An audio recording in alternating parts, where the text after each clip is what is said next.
భోళాశంకర్ డిజాస్టర్గా మారిన తర్వాత మెగాస్టార్ చిరంజీవి మొదలుపెట్టిన సినిమా విశ్వంబర. బింబిసారా ఫేమ్ వశిష్ఠ దర్శకత్వంలో ఈ సోషియో ఫ్యాంటసీ అడ్వెంచర్ మూవీ తెరకెక్కుతోంది. విశ్వంబర సినిమా షూటింగ్ చివరి దశకు చేరుకుంది. పోస్ట్ ప్రొడక్షన్ వర్క్స్ పూర్తి చేయాల్సి ఉంది. సినిమాని సమ్మర్ సీజన్లో థియేటర్లలోకి తీసుకురావాలని మేకర్స్ భావిస్తున్నట్లుగా వార్తలు వస్తున్నాయి. ఇక ఈ చిత్రం నుండి మొదటి పాటను విడుదల చేయడానికి సన్నాహాలు చేస్తున్నారు. ఇప్పటికే ఈ చిత్రం నుండి టీజర్ వచ్చి అలరించింది.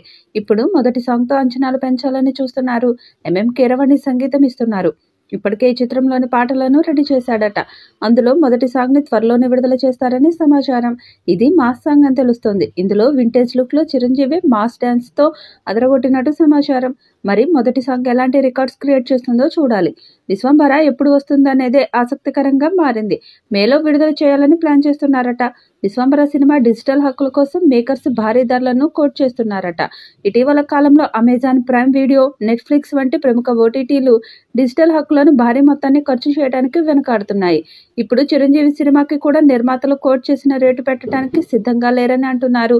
సమ్మర్లో ఇప్పటికే ఓటీటీ రిలీజ్ స్లాట్స్ బుక్ అయిపోవడంతో విశ్వంబర సినిమాని సమ్మర్లో రిలీజ్ చేయడం సాధ్యమేనా అనే ప్రశ్నలు తలెత్తుతున్నాయి.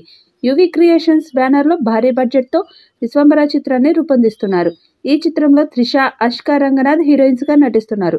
మెగా ఫ్యాన్స్ ఇప్పుడు విశ్వంబర సినిమాపైనే ఆశలు పెట్టుకున్నారు. భోళాశంకర్ను మర్చిపోయేలా చేస్తుందని భావిస్తున్నారు. చిరంజీవి చాలా కాలం తర్వాత అంజీ లాంటి సోషియో ఫ్యాంటసీ చిత్రం చేయడంతో అంచనాలు భారీగా ఉన్నాయి. సురభి, ఇషా చావ్లా, కునాల్ కపూర్ కీలక పాత్రలు పోషిస్తున్నారు. విక్రమ్ వంశీ, ప్రమోద్ సంయుక్తంగా నిర్మిస్తున్న ఈ చిత్రానికి ఆస్కార్ విన్నర్ ఎంఎం కీరవాణి సంగీతం సమకూరుస్తున్నారు. ఇప్పటికే రిలీజ్ అయిన ఈ మూవీ ఫస్ట్ లుక్ కు మంచి రెస్పాన్స్ వచ్చింది. కానీ టీజర్ కి మాత్రం ప్రేక్షకుల నుంచి మిశ్రమ స్పందన లభించింది.